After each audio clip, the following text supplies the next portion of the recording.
Alors, bonne journée à tous. Je me nomme Réal Gaudreau. Je me permets aujourd'hui une présentation, un clip qui va durer plus ou moins une quarantaine de minutes et qui est en quelque sorte une réponse à un clip, un vidéo qui a été publié par le réseau Théovox il y a quelques jours de ça et qui posait la question où sont nos leaders chrétiens. Donc, l'objectif de Théovox était de soulever le fait que les leaders, les pasteurs, donc, se soulèvent pas suffisamment, se mobilisent pas davantage ou assez pour résister contre les règles de confinement du gouvernement. Bref, prennent pas assez part à un certain débat, un certain combat, une certaine résistance.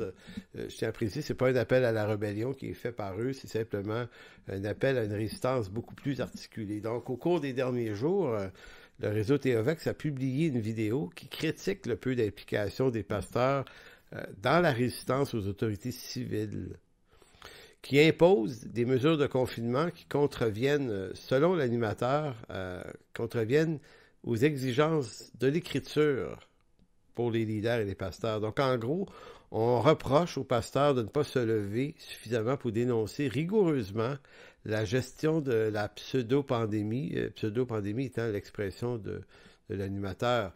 Donc, pseudo-pandémie qui serait le moyen, dit-il, pour nos gouvernements de réduire nos droits et libertés le plus possible. Et même, va-t-il assez loin pour dire, en vue de paver la voie à l'éventuel antéchrist. Donc, voilà un peu un des arguments importants. Je veux vraiment préciser maintenant, là, avant d'en dire plus, que mon but ici, là, dans ce clip, c'est pas d'alimenter une querelle avec Théovox et son animateur, tout particulièrement. À la limite, je crois que les questions qui sont soulevées dans ce clip par Théovox ont le mérite d'être soulevées. Et les questions soulevées, au fond, elles éclairent le débat actuel et nous permettent de réfléchir et d'y répondre avec tout le respect que ce genre de questions soulève. Donc, moi, je trouve ça correct, là, dans une certaine mesure, d'alimenter le débat, mais je trouve ça bien de répondre aux questions, puisque Théovox pose la question « Où sont les leaders chrétiens? » Je me suis dit, ben, aussi bien y répondre. Donc, en général, ça aussi, je veux le préciser maintenant, je crois que Théovox fait du bon travail pour tenter de tenir les chrétiens informés sur ce qui se passe sur la sphère publique. C'est une approche très professionnelle, puis écoutez, moi, je peux juste leur dire bravo pour ça. Cependant, dans la dernière publication, c'est celle de vendredi dernier, elle s'intitule « Où sont passés les leaders chrétiens dans la pandémie ?» Ben, il y a des éléments et des arguments auxquels je m'objecte. Je suis pas d'accord, tout à fait. Et j'aimerais prendre le temps d'exprimer mes objections aussi. Est-ce que j'ai complètement raison? Peut-être pas, mais je me lance quand même pour exprimer certaines de mes objections. L'argument qui ressort le plus de cette vidéo-là, si vous l'avez vu, puis si vous ne l'avez pas vu, ben vous allez trouver ça facilement sur Internet, Théovox, où sont passés les leaders chrétiens. Là. Donc, l'argument principal qui est soulevé par l'animateur, c'est que il y aurait donc un esprit de compromis et de copinage malveillant entre les leaders des églises chrétiennes évangéliques du Québec et le gouvernement. Et la raison de ce copinage, ce sera en vue de ne pas perdre de privilèges acquis. Et quel privilège? Je vais en parler un peu plus loin. Mais c'est un peu le doute que soulève l'animateur. Donc, je vais répondre à son doute sur cette question-là. La raison aussi, c'est pourquoi je fais ça publiquement aussi. Pourquoi je traite mes objections publiquement? Ben, il y a trois raisons à ça. Il y en a au moins trois. La première des trois, c'est que plusieurs personnes m'ont demandé mon opinion au sujet de ce clip qui propose une posture de résistance à l'autorité civile énoncée qui trouble certains chrétiens de mon entourage. Donc, c'est la première raison pour laquelle je réponds. C'est pour cette raison-là, c'est que beaucoup savent que je m'intéresse aussi à ces questions-là. La question du complotisme et du conspirationnisme, c'est un sujet que j'étudie depuis plus de 25 ans. J'ai commencé ça quand j'étais en histoire à l'université et j'ai jamais vraiment arrêté de m'intéresser à ça. Donc, ça m'intéresse. J'ai publié plusieurs clips avant celui-là. Donc, certains, sachant que la question m'intéresse et que j'ai une opinion là-dessus, m'ont dit, ben, qu'est-ce que tu penses du vidéo de Théovox? Alors, voilà ma première raison d'y répondre. Deuxième Dans le clip en question, les énoncés visent les pasteurs, ce que je suis, laissant entendre que leur posture de soumission aux autorités civiles serait une entorse à leur vraie responsabilité spirituelle. Donc, on soutient qu'ils devraient plutôt, les pasteurs, se soumettre à Dieu et non aux lois des hommes. En tout cas, pas à ce point-là. À cet égard, je me sens concerné directement et il me semble que c'est important de défendre ma position. Je répète que Théovox ne semble pas, dans cette vidéo-là, soutenir une rébellion ouverte contre le gouvernement, mais nous dit, et c'est là l'argument, nous dit que c'est notre rôle, en tant que berger, de s'inscrire dans une dimension de résistance quand même assez claire, sans être de la rébellion, et c'est là que j'ai un argument là-dessus, moi, avec lui, sur cette question-là. La troisième et dernière raison pour laquelle je fais ce clip publiquement aussi, c'est parce que l'intégrité de l'Évangile et de l'Écriture, cette intégrité-là est directement concernée par les arguments que présente Théovox. Et pour moi, là, ça, c'est quand même extrêmement important, puisque plusieurs pourraient écouter les arguments qui sont présentés et les croire justes, alors que je crois qu'il y a une certaine entorse à l'intégrité de l'Évangile, et puisque c'était fait publiquement, on doit le corriger publiquement aussi. Il y a plusieurs arguments, évidemment, qui sont présentés par Théovox. Je vais en reprendre seulement deux, parce que c'est les deux qui m'apparaissent les plus fondamentales. Le premier point, c'est la question de Pharaon, de Moïse, et la résistance de Moïse et Aaron devant Pharaon. Vous avez ça dans le livre de l'Exode. Donc, l'idée qui est soulevée ici, c'est que Moïse, lui, n'a pas accepté les formules de compromis que lui proposait à 3 reprises Pharaon. Tu sais, quand Moïse dit « Laisse aller le peuple d'Israël », Pharaon va dire « Oui, je vais aller prier », mais puis on soulève l'idée que Pharaon impose un cadre, une mesure, une certaine permission qui est partielle. Donc, Moïse, lui, refuse de se soumettre au cadre proposé par Pharaon parce qu'il se dit non, on appartient à Dieu, nous on se soumet à Dieu. Donc, les 3 propositions de Pharaon, Moïse les a refusées. Maintenant, est-ce que nous, on devrait prendre exemple sur Moïse ici? C'est une bonne question, là, puisqu'elle est soulevée. Et quand on l'entend, je suis certain qu'il y a beaucoup de chrétiens qui ont dit « Ah oui, c'est un bon point, effectivement.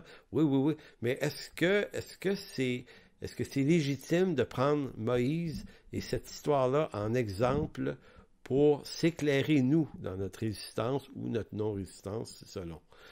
Ça va être la première question auquel je vais répondre. La deuxième, c'est Romains 13 et l'abus du pouvoir. Donc, l'argument de Théovox, c'est oui, l'autorité est instituée par Dieu, mais notre soumission est à géométrie variable. C'est-à-dire qu'il soulève qu'on doit se soumettre. Cependant, si le gouvernement nous demande de faire quelque chose qui est mal, qui ne serait pas tout à fait juste selon notre conscience et si ce gouvernement-là fait des choses qui sont mal, est-ce que les chrétiens doivent se soumettre au mal que le gouvernement impose? Et la réponse logique à ça, tout le monde va dire, non, on ne se soumettra pas au mal, c'est bien évident. Donc, si le gouvernement gère mal la situation, si le gouvernement a des intentions malveillantes, secrètes ou cachées, est-ce qu'on ne doit pas outrepasser Romains 13 et se dire, la limite de notre soumission, c'est celle d'un gouvernement qui est respectueux du cadre de ce qui est bien, le bien commun. Donc, à partir du moment où le gouvernement ne serait plus dans une condition de bien commun, nous, on n'a pas à obéir. Donc, à ce moment-là, on doit résister. Et l'argument de la conscience est amené dans Romains 13,5, selon la conscience, omettant que la conscience dont il est question ici n'était pas ma liberté de conscience à obéir à ce que ma conscience me dicte, mais de le faire non pas juste par crainte. C'est ce que Paul dit. Il ne faut pas obéir juste par crainte de l'autorité, mais pour des raisons de conscience. Donc, en d'autres mots, ce qu'il veut dire par la conscience, c'est que ma conscience doit être pleinement convaincu de la nécessité de me soumettre, et même si personne m'observait, par motif de conscience, j'obéirai quand même. Donc, vous voyez, c'est les deux grands arguments que présente l'animateur de Théovox, et je vais y répondre. Donc, voyons d'abord, avant de répondre à ces deux questions-là, il y a quelques points que je dois mettre un petit peu plus en lumière ici. Il pose une question qui est « Où sont nos leaders chrétiens ?» Je lui accorde le bénéfice du doute que c'est une excellente question et ma réponse est la suivante. En fait, j'ignore où sont tous des leaders chrétiens. J'ignore ce qu'ils sont en train de faire en ce moment. Mais ceux que je côtoie de près, que je connais, en ces temps difficiles de pandémie, là, généralement, ils s'occupent davantage de leur troupeau, le font peut-être plus et mieux qu'avant.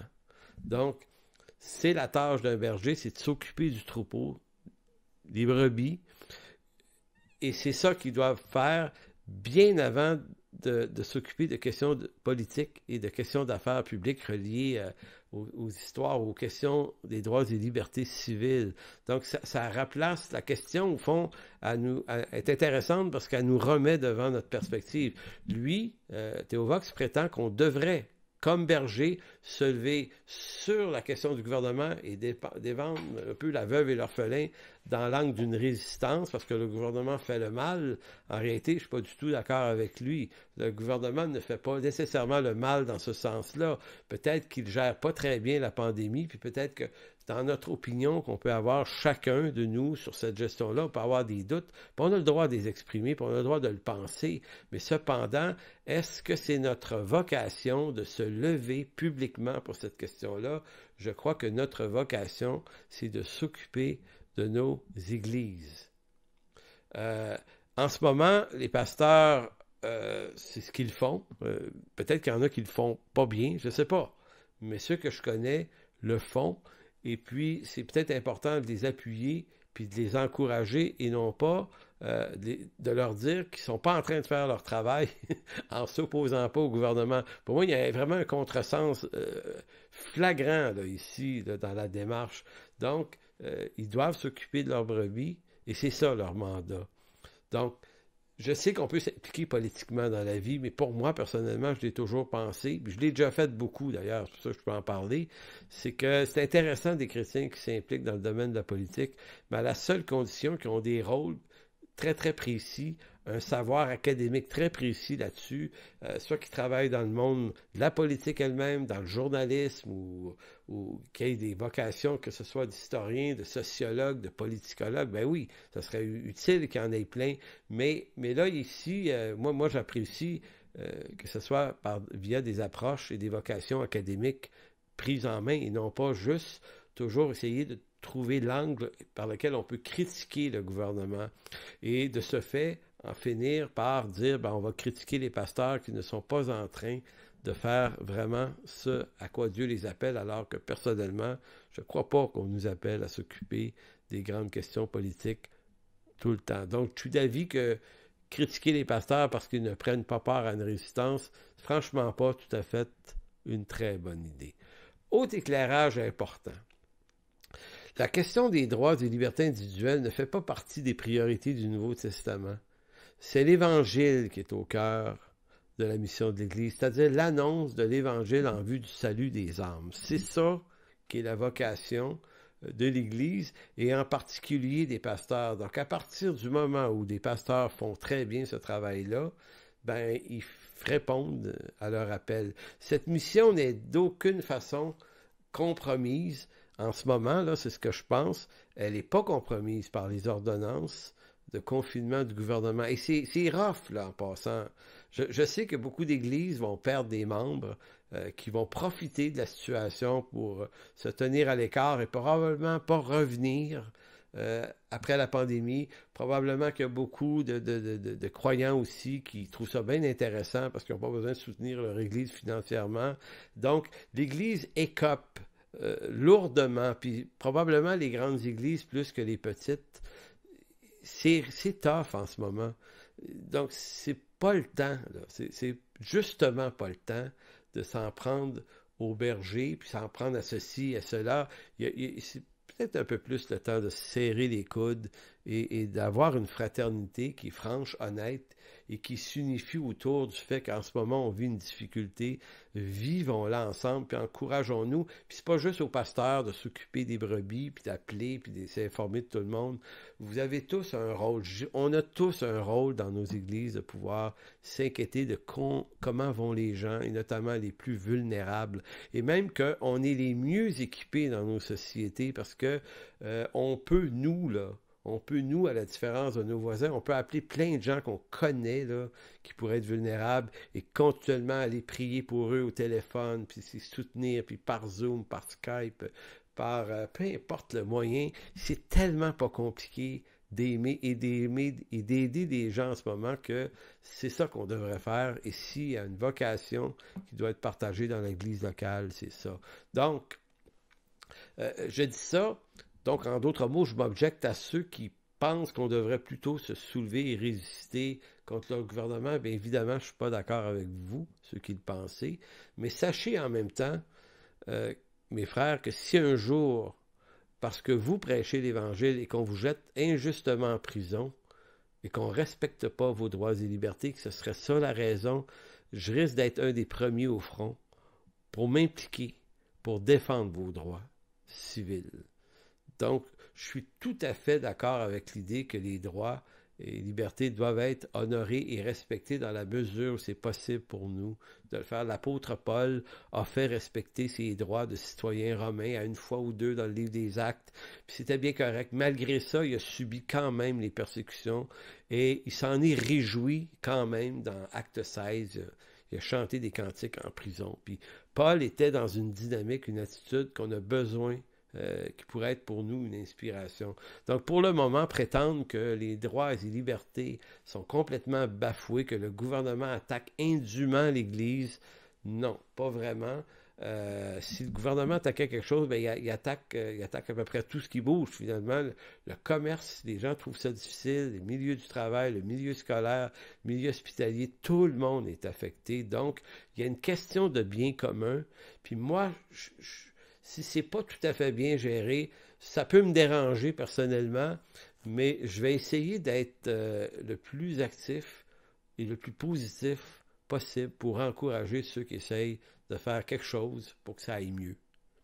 Donc, l'enjeu de la plainte, à mon avis, ce qui mobilise, ce qui nourrit l'intention de ceux qui se plaignent actuellement des gouvernements, je vais l'expliquer comme ceci. J'ai souvent l'impression que c'est beaucoup plus le lifestyle évangélique qui est défendu.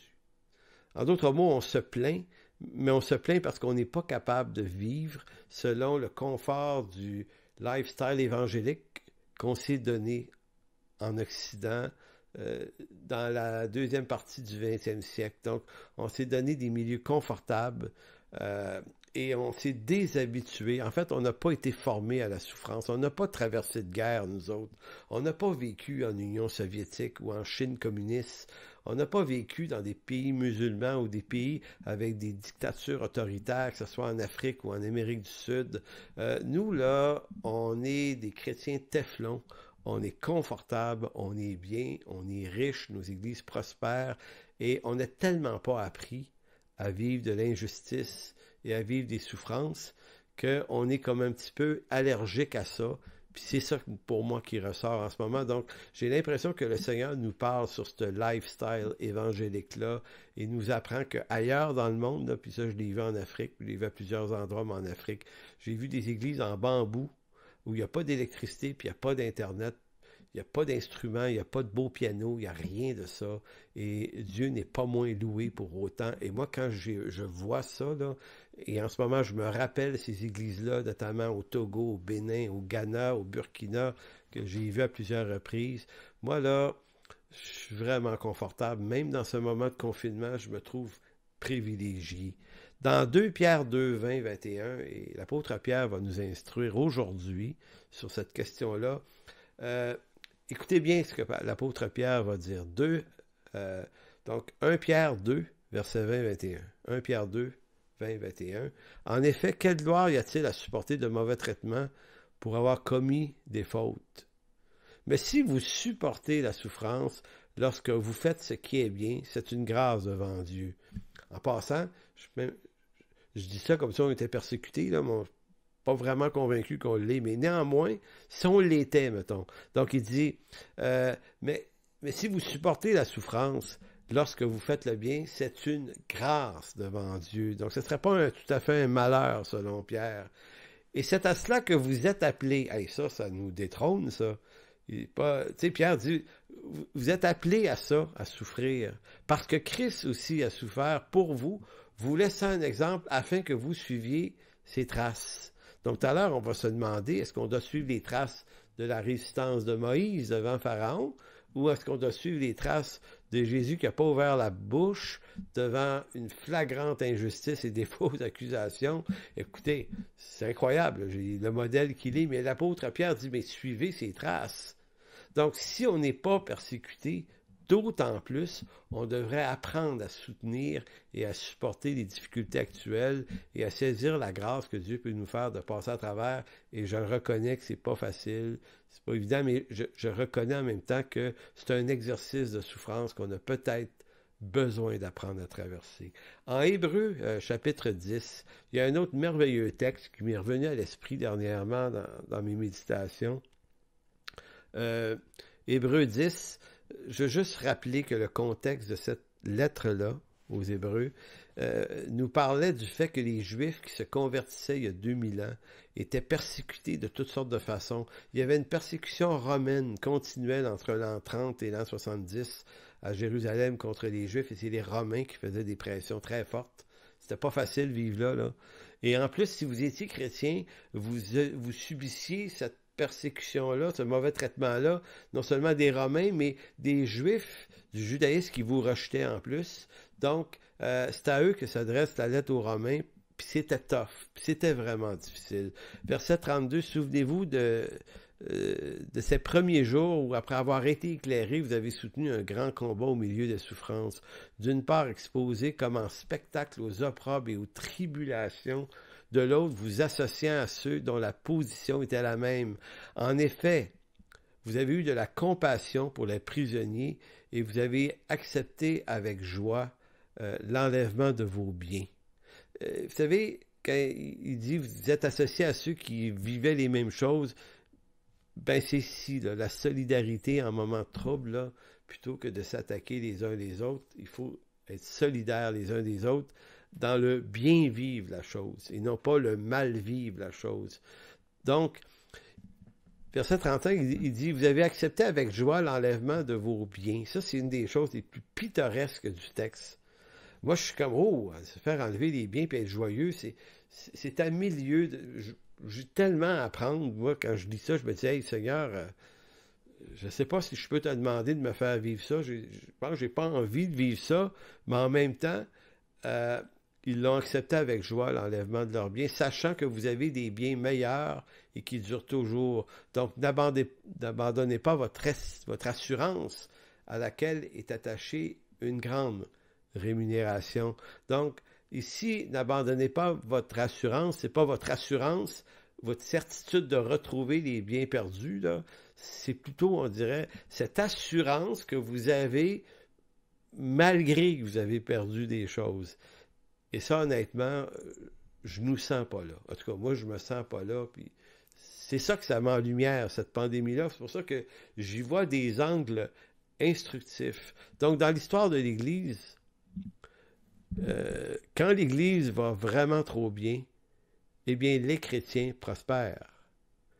Mais quand l'Église est persécutée, c'est l'Évangile qui prospère. Est-ce que vous comprenez ce que ça veut dire? Quand l'Église va tellement bien et qu'elle est confortable, les chrétiens prospèrent, mais quand l'Église est persécutée, l'Évangile, lui, prospère. Peut-être qu'on a besoin de se retrouver là éventuellement, réapprendre à marcher avec Dieu dans des conditions moins évidentes. Peut-être. On ne sait peut-être pas être une Église autrement que dans le confort de nos bâtiments, avec tous les avantages fiscaux que les gouvernements nous accordent depuis 1867 lors de l'acte de l'Amérique du Nord britannique. Laissez-moi éclairer ce que l'auteur de Théovox peut vouloir dire, que les chrétiens, les pasteurs font attention parce qu'ils ont peur de perdre des privilèges, fait qu'ils jouent aux soumis, puis aux brebis faciles, sous peine de perdre des privilèges. Maintenant, quels peuvent être les privilèges qu'on aurait peur de perdre? Et je suis un peu d'accord avec l'auteur de Théovox pour dire que c'est vrai qu'il y a des gens, des chrétiens, qui vont facilement copiner, accepter des compromis par peur de perdre du prestige ou perdre leur place ou perdre leur réputation.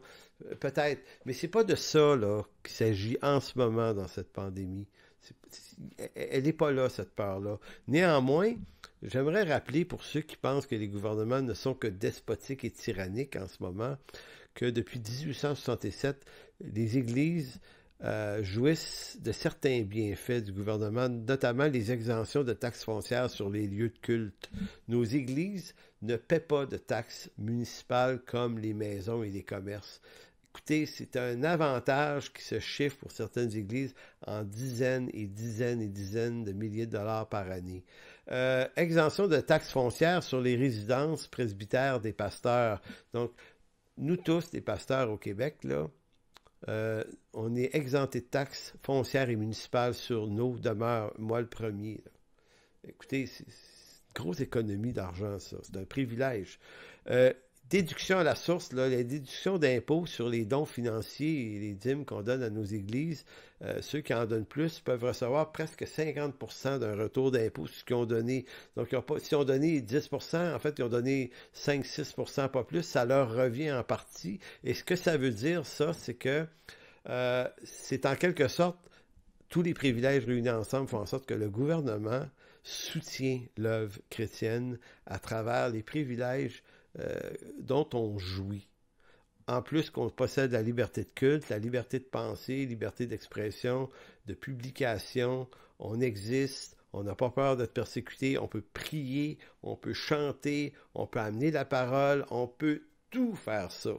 Peut-être pas dans le même luxe et les mêmes privilèges du lifestyle, mais on n'est pas empêché de rien faire. On peut se réunir en petits groupes de 25, même si c'est compliqué pour les grandes églises. Puis je pense que l'église, ou beaucoup d'églises, beaucoup de bergers, beaucoup d'anciens, sont extrêmement créatifs en ce moment pour trouver des moyens d'encourager tout le monde. Et peut-être qu'on va en sortir gagnant, même si on va perdre des gens, on va sortir gagnant d'avoir trouvé toutes sortes de nouvelles façons de faire les choses. Donc, c'est pour ça que, avant d'accuser les gouvernements d'être résolument tyranniques, démoniaques, despotiques, rappelons-nous les nombreux privilèges dont nous jouissons et soyons un peu reconnaissants ou, en fait, pas mal reconnaissants. À moins que vous soyez convaincus que les dirigeants préparent le chemin de l'Antéchrist, à moins que vous pensiez qu'on construit actuellement des prisons, des lieux de confinement, parce que là, ça circule beaucoup pour enfermer les méchants chrétiens qui ne voudront pas recevoir la puce ou le marque de la bête, à moins que vous pensiez que QAnon a complètement raison dans certains de ses délires qui viennent des États-Unis, à moins que vous pensiez tout ça. Là. Si vous pensez que tout ça est vrai, et que, ben là, ça vous appartient là, de vous arranger avec ce que vous avez choisi de croire. Des fois, on a l'impression que certains croyants ont une recherche plus intense de décortiquer tous les mensonges sociaux que de chercher la vérité. Mais ça, c'est un autre problème. Donc, pour moi, jusqu'à preuve du contraire, pour le moment, en tout cas, nos gouvernements nous traitent avec une certaine bienveillance. Et je sais que quand je dis ça, je me fais dire par après, ah oui, toi tu penses que tout le monde est fin, tout le monde est gentil, puis il n'y a pas de corruption. Non, c'est pas vrai que je pense ça. Il y a de la corruption partout en ce monde, il y en a dans le monde des affaires, dans le monde politique. On est dans un monde corrompu, on l'est nous-mêmes corrompus. Donc de toute façon, pour moi, c'est pas ça tout à fait la question. La vraie question, c'est qu'est-ce qui, face au gouvernement actuellement, comment le gouvernement nous traite, ben, on est obligé de reconnaître qu'il y a une certaine bienveillance. Je ne suis pas aveugle à la corruption du monde politique, mais en même temps, je ne me laisse pas aveugler par les avantages fiscaux qu'on nous accorde. On pourrait les perdre, puis ça serait quand même correct, parce que ce sont des privilèges qui nous avaient été accordés en 1867, parce que l'Église s'occupait d'éducation, de milieu hospitalier, mais on n'est plus dans ça. Donc, normalement, on pourrait les perdre, des privilèges. Ça ne serait même pas une injustice. Ça ne serait pas, quant à moi, une persécution. Mais tout ça n'atteint pas ce qui me semble être le point de rupture. Moi, je crois qu'il y a un point de rupture. Il y a un point de rupture où, là, on peut dire je vais obéir à Dieu plutôt qu'aux hommes, et ce point de rupture-là nous est exprimé dans Acte 4 et dans Acte 5, quand on a voulu empêcher les disciples de parler de Jésus sur la place publique, en fait, de parler de Jésus, de ne plus parler de ce nom-là. Alors là, les apôtres ont dit non, on va continuer à parler de ce nom-là, et traitez-nous, au fond, comme vous le croyez juste, mais nous, on va obéir au Seigneur. Mais actuellement, ce point de rupture-là n'est pas atteint, et on n'est même pas proche de là. Donc, vous voyez, voyons maintenant l'exemple de Moïse qui a été soulevé par l'auteur de l'émission Théovox. Donc, l'Église est-elle appelée à établir un rapport de force contre les autorités civiles, à l'exemple de Moïse et Pharaon dans le livre de l'Exode? Je vous ai expliqué c'était quoi un peu plus tôt, quel genre de résistance Moïse avait exposé à Pharaon. À ma réponse, est-ce qu'on est appelé à créer ce rapport de force-là? À mon avis, la réponse est non. Les Hébreux furent rebelles dans le désert. Écoutez, si on se donne la peine de comprendre le contexte du livre de l'Exode, on doit comprendre que toute l'histoire vient du fait que Dieu voulait libérer ce peuple qu'il avait lui-même amené en Égypte, et il avait lui-même prévu que le peuple serait là pendant 400 ans, et qu'après 400 ans, il le libérait. Donc, c'était pas ici une question de privation de droits et libertés. Ces notions-là font même pas partie de la réflexion de Moïse. Donc, Moïse n'est pas quelqu'un qui s'avance courageusement en disant « Nous revendiquons plus de liberté ». Non, Moïse a été appelé par Dieu pour poser cette action qui n'était pas de droits et libertés, mais c'était de libérer le peuple de Dieu pour l'amener dans sa destinée dans le pays de Canaan. Et soit dit en passant, Moïse voulait même pas y aller. Donc, on ne peut pas dire Moïse a eu du courage. Moïse n'a pas eu de courage, il a eu juste de l'obéissance. Il ne voulait pas y aller, ça ne tentait pas. Vous connaissez Exode, il ne voulait pas aller là. Il était bien ailleurs, ça ne tentait plus d'aller se mêler des histoires. Donc, c'est un appel puis une vocation. Puis il a demandé qu'Aaron, son frère, y aille à sa place. L'Éternel a dit non, non, c'est toi le libérateur. Donc, c'est Dieu qui suscite un libérateur à Israël. Donc, et à part de ça, quand ils se sont retrouvés au désert, les Hébreux furent rebelles. Ils ont voulu retourner en Égypte à plusieurs reprises. Ils se plaignaient continuellement du désert. Puis ils se disaient, on avait des meilleurs tombeaux, on avait de la meilleure bouffe en Égypte. Donc, cet exemple-là, il ne tient pas beaucoup la route. Donc, la résistance de Moïse aux exigences de Pharaon appartient à son propre contexte. Et c'est un contexte qui avait été travaillé, préparé par Dieu. Donc, la libération d'Israël de l'Égypte n'était pas un acte d'émancipation politique, mais un rappel de l'alliance abrahamique, Genèse 15, versets 13 et 14. Et Dieu dit à Abraham, « Sache-le, ta postérité séjournera sur une terre étrangère et elle sera servie et opprimée pendant 400 ans. » Tu sais, c'était écrit bien longtemps avant, là. Mais à son tour, la nation qui les asserviront sera jugée par moi, et alors ils la quitteront avec de grandes richesses. Donc, ce n'est pas un acte politique, c'est un acte théocratique qui s'est passé là. La libération d'Israël du pays d'Égypte procède d'une alliance et non pas d'un acte d'émancipation. Puis c'est important de savoir qu'elle a été libérée par la main puissante de Dieu. Donc la résistance de Moïse s'inscrit dans une démarche où c'est Dieu qui suscite un libérateur. La liberté que revendique Moïse ne s'inscrit pas dans les valeurs du droit et libertés telles que nous le comprenons dans le monde moderne, dans la politique actuelle. Rien à voir avec ça. Donc, et je terminerai cet argument-là en disant, eux revendiquaient une terre, Canaan, les promesses étaient faites de façon territoriale à Israël, mais nous sommes citoyens des cieux, gens de la maison de Dieu. Je sais qu'on habite terre à terre sur la terre, c'est vrai, mais néanmoins, c'est plus de la terre dont il s'agit pour nous, c'est plus une question de territoire, c'est plus question de droits et libertés ici-bas, on est déjà engagé dans une nouvelle citoyenneté dans les cieux. Romains 13, qui est l'autre argument de Théovox, Théovox mentionne dans son clip que notre respect de l'autorité tel que recommandé en Romains 13 serait conditionnel à l'attitude du respect que ces mêmes autorités civiles accordent à la gestion du bien et du mal, presque selon l'Écriture. Donc l'argument était, si le gouvernement agit pas bien et moralement pas juste parce qu'il reconnaît le droit à l'avortement, puis le droit au mariage gay, puis là on pourrait mentionner toutes sortes de choses que nos gouvernements reconnaissent qui sont effectivement mal, pour cette raison-là, ça nous enlève toute légitimité de s'y soumettre. Mais en réalité, c'est vraiment un faux dilemme, là. C'est pas comme ça que ça marche. Et vous allez comprendre pourquoi tout à l'heure. Le gouvernement a émis des lois qui sont iniques. On est d'accord avec ça, puis tous les gouvernements en ont. Mais dans ce qu'ils nous demandent en ce moment, il n'y a pas rien de mal dans ce qu'ils nous demandent. Donc, il faut être capable de faire du cas par cas ici.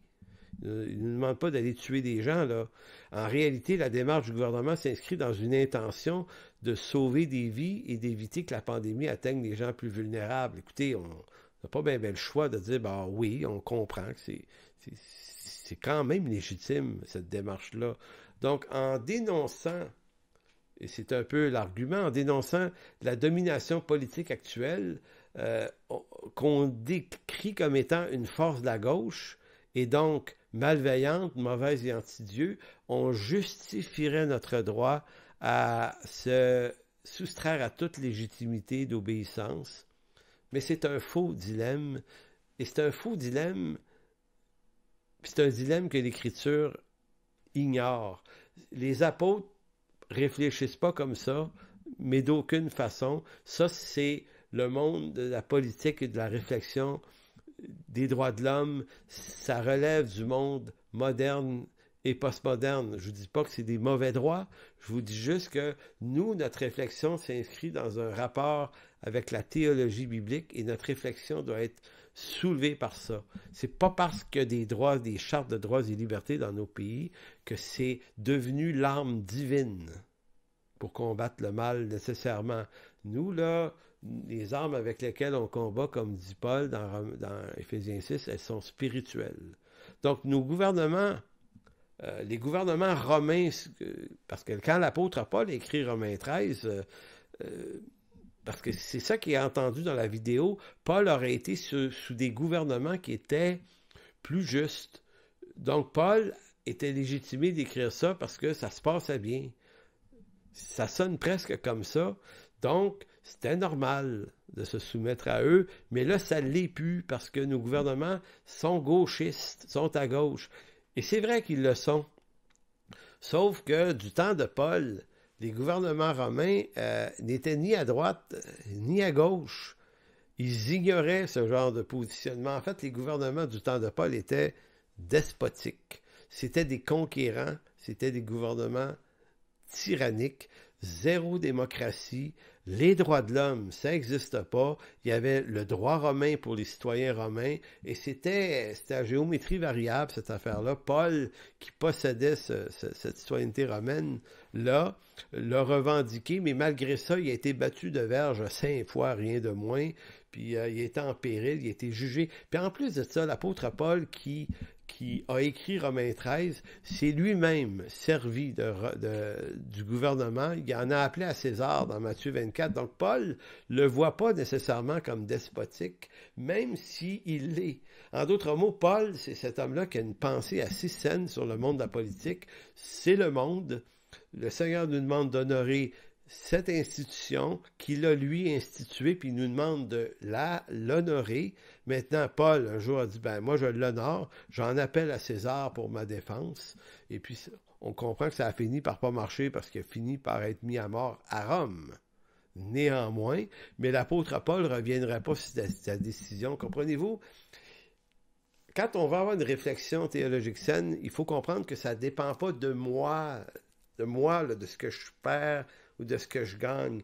Il s'agit de grands principes généraux par l'Écriture auxquels on est appelé à amener notre soumission et de se diriger d'après eux et de prier pour eux comme il le demande à Timothée. Donc, pour faire un peu de millage là-dessus, entre du temps de Jésus, du temps de Paul et des apôtres jusqu'à l'an 70, là, vous avez Tibère comme empereur, Caligula, Claude, Néron, quelques autres. Ensuite, vous avez Vespasien, Titus. Que sont ces hommes? Tous des tyrans, cruels et extrêmement dangereux, certains paranoïaques, et c'est l'ambiance qui prévaut quand Paul écrit sa lettre aux Romains. Donc, le contexte n'était pas simple. On sait même qu'en l'an 39-40, Caligula, qui était un bon empereur au début de son règne, mais qui est devenu très tyrannique par la suite, a voulu s'emparer du temple de Jérusalem, puis aller offrir des sacrifices en 39-40. On a réussi à l'empêcher de le faire, puis heureusement, ça aurait déclenché une tempête à Jérusalem. Mais voyez-vous, c'est ce genre de dirigeants politiques-là. Et la plupart d'entre eux n'ont pas resté longtemps sur les trônes. Ils ont été assassinés. Donc, il n'y a pas de démocratie, puis il n'y a pas de bienveillance dans ces gouvernements-là. C'est de la tyrannie, de la conquête et du contrôle. C'est ça que c'est le monde romain, en gros. Donc, on ne peut pas dire que Paul a écrit le texte de Romains 13 dans des conditions politiques plus soft. C'est pas le cas. Les Romains et les peuples de l'Empire se mirent successivement, à l'époque où Paul écrit ça, s'en prendre aux Juifs. De grands troubles secouaient aussi les communautés juives partout dans l'Empire, de telle sorte que les dizaines de milliers se faisaient tuer. On a expulsé les Juifs de Rome, notamment dans les années 50. On parle de l'assassinat de 50 000 Juifs tués en Alexandrie, en Égypte, à la même période. 15 000 à Césarée. C'était rough, la vie. C'était bien plus rough que nous autres. C'était terriblement plus rough que nous.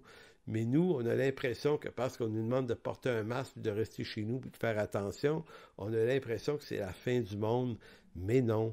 Dans les lettres des apôtres, on entend les apôtres, et vous avez lu tout à l'heure avec moi la lettre de Pierre. Pierre, devant les souffrances, nous invite presque à se réjouir, à vivre ça comme un exercice normal, ça fait partie de la vie avec Dieu.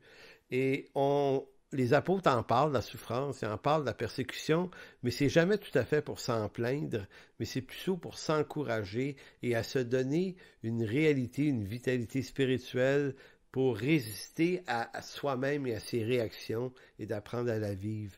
C'est probablement à l'image de Christ, et là j'arrive à la conclusion de cette présentation. Jésus, dans Jean 18, avait dit à Pilate au verset 35, Pilate répondit, « Moi, suis-je juif? Ta nation et tes principaux sacrificateurs t'ont livré à moi. Qu'as-tu fait? » « Mon royaume, répond Jésus, n'est pas de ce monde. Si mon royaume était de ce monde, mes serviteurs auraient combattu pour moi, afin que je ne fusse pas livré à toi. Mais maintenant, mon royaume n'est point d'ici-bas. » C'est très important, cette déclaration-là, parce que si Dieu aurait voulu délivrer Jésus avec une légion d'anges, il aurait pu le faire. Et si c'était le cas aujourd'hui, il pourrait le faire encore. Donc, on voit Jésus préoccupé par les affaires de son royaume et du dessein de son Père. Et c'est comme s'il disait, « Regarde, Pilate, fais ce que tu as à faire. Moi, je vais faire ce que j'ai à faire. » Et c'est comme ça que ça fonctionne. Donc, voilà pourquoi Romains 13, on ne peut pas tordre Romains 13 et lui faire dire ce qu'on veut comme ça nous plaît. En conclusion, laissons l'apôtre Pierre nous instruire à la perspective d'appréhender la souffrance comme un bien utile à notre croissance spirituelle. C'est pas le fun, mais ça peut être utile. La souffrance évoquée par l'apôtre dans ce texte, le texte qui va suivre, étaient des persécutions que devaient endurer les chrétiens juifs de la part des autorités juives et romaines de son temps. Donc on voit ça dans 1 Pierre 4, verset 1. Voyez le texte. « Ainsi donc, Christ ayant souffert dans la chair, armez-vous de la même pensée. » Je ne suis pas sûr qu'on souffre en ce moment de persécution, mais au cas. Christ ayant souffert dans la chair, armez-vous de la même pensée, car celui qui a souffert dans la chair en a fini avec le péché afin de vivre, non plus selon les convoitises des hommes, mais selon la volonté de Dieu, pendant le temps qu'il lui reste à vivre dans la chair. Au verset 12 du même chapitre, il continue en disant « Bien-aimés, ne soyez pas surpris comme d'une chose étrange, qui vous arrive, de la fournaise qui est au milieu de vous pour vous éprouver. Il dit, réjouissez-vous au contraire de la part que vous avez aux souffrances de Christ, afin que vous soyez aussi dans la joie et dans l'allégresse lorsqu'il apparaîtra, ou lorsque sa gloire apparaîtra. Si vous êtes outragés pour le nom du Christ, vous êtes heureux, parce que l'Esprit de gloire, l'Esprit de Dieu repose en nous. En conclusion de quoi, je réitère cette idée qui m'est chère. J'essaie de voir cette pandémie qui m'attriste, qui m'affecte de toutes sortes de façons, qui affecte mon assemblée. J'essaie de la voir comme étant une opportunité d'entendre nouvellement des choses du Seigneur, de peut-être raffiner ma façon d'être un pasteur plus impliqué, de perdre mon temps dans moins de choses inutiles, de focusser au bon endroit, mais surtout d'entendre qu'est-ce que Dieu est en train de vouloir déloger dans mon cœur. Je me traite de petit bourgeois, là, c'est comme ça que je me vois des fois, là. Puis de dire, OK, Seigneur, il y a un apprentissage ici, et ça, c'est de loin beaucoup plus important. Donc, c'est pour ça que je répète cette phrase que j'ai dit au milieu de cette présentation. Dans l'histoire, quand l'Église va trop bien, ce sont les chrétiens qui prospèrent. Mais quand l'Église est persécutée, c'est l'Évangile qui prospère. Donc, peut-être qu'on est en train de vivre un moment pas si contraignant que ça. Peut-être qu'on est en train de vivre quelque chose qui va nous enrichir tout le monde, mais spirituellement, ça va nous enrichir.